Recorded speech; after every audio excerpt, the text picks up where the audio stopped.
Greetings from Milan. My name is Puchalski and I'm a recent UNH graduate and two-time study abroad student, here to recommend that you pursue a study abroad experience via UNH's Education Abroad Office and UNH's Office of National Fellowships.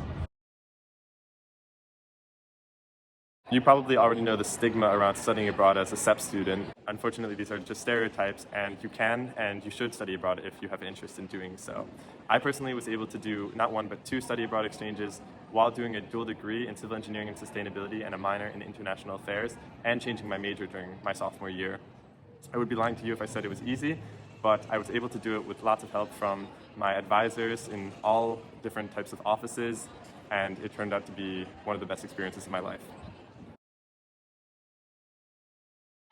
After problems, including not being able to find a sufficient course load and of course a pandemic, I was lucky enough to spend my last semester of my undergrad at Lund University in Lund, Sweden, where I spent one semester studying a range of topics, particularly in the field of climate change adaptation, mitigation and policy, as well as city adaptation planning and even the Swedish language.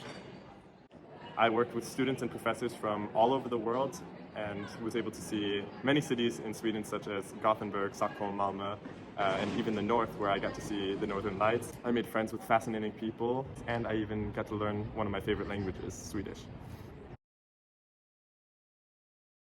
Then during the summer after my exchange in Sweden, I studied the French language intensively online for 4 weeks. I got to learn so much French in just 4 weeks, and I had never learned French before, so it was very cool to track how much progress I made in such a short amount of time.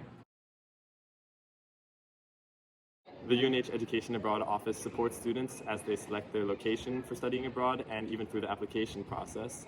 You can find the website below, and I highly recommend that you start the planning process as early as possible.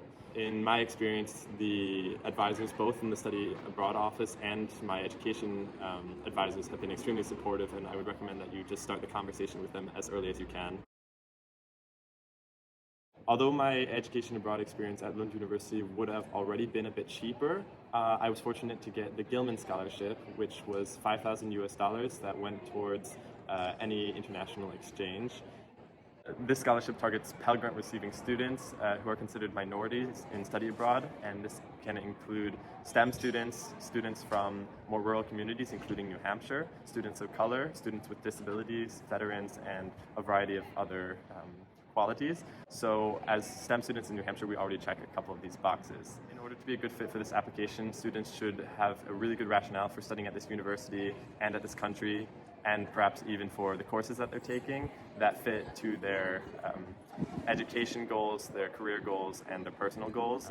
The UNH Office of National Fellowships was extremely supportive through editing my essays for it and just providing guidance. So I recommend you reach out to Ms. Puchalski and check out the link that I've left below.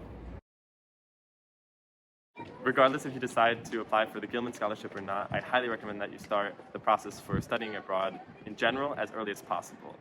Feel free to contact me via my email here if you have questions or if you want to talk more about it.